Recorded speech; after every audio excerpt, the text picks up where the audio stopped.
Did you know the Bible teaches the scientific method long before modern scientists understood it?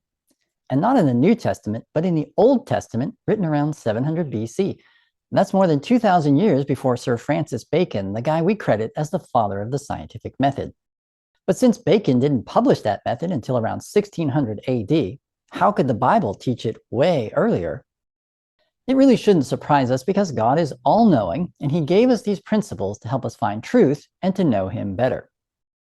In the book of Isaiah, written around 700 BC, God is scolding Israel for worshiping idols instead of worshiping him. In chapter 41, verse 21, he paints a courtroom scene where Israel is on trial and their idols are in the defendant's seat.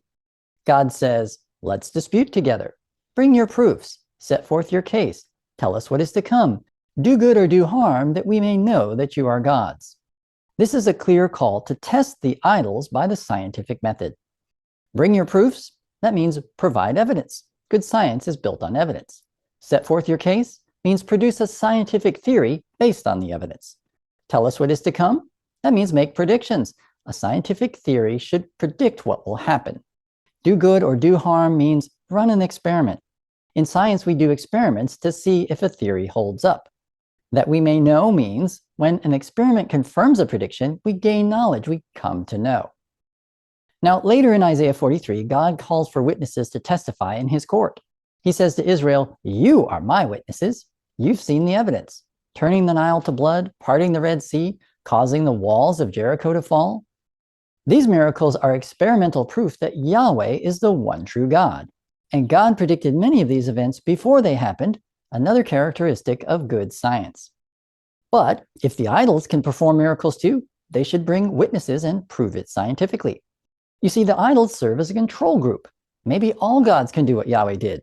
So Israel should run the same experiment on the idols as a control. All right, you idols, how do you plead? Israel should have known the idols were false gods. God even showed them how to know this by teaching them the following principles of the scientific method.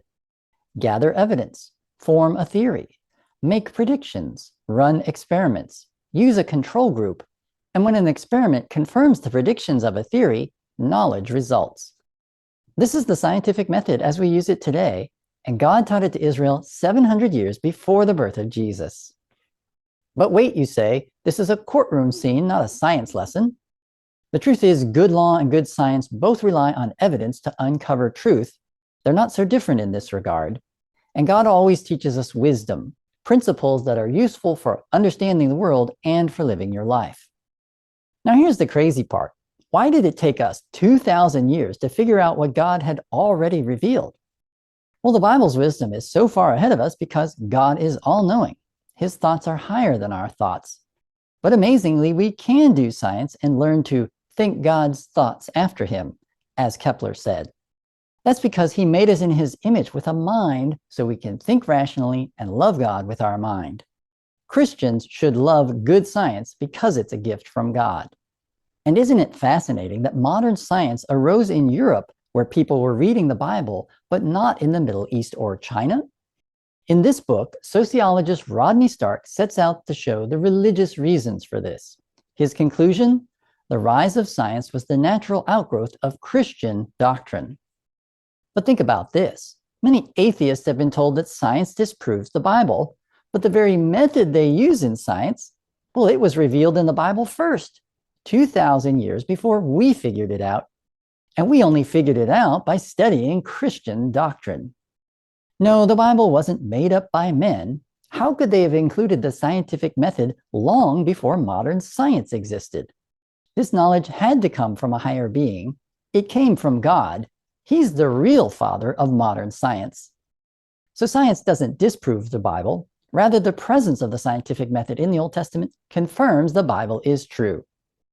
I've shown you it's there in Isaiah 41 and 43, but I haven't shown you everything. Can you spot other features of the scientific method in these chapters or elsewhere in the Bible?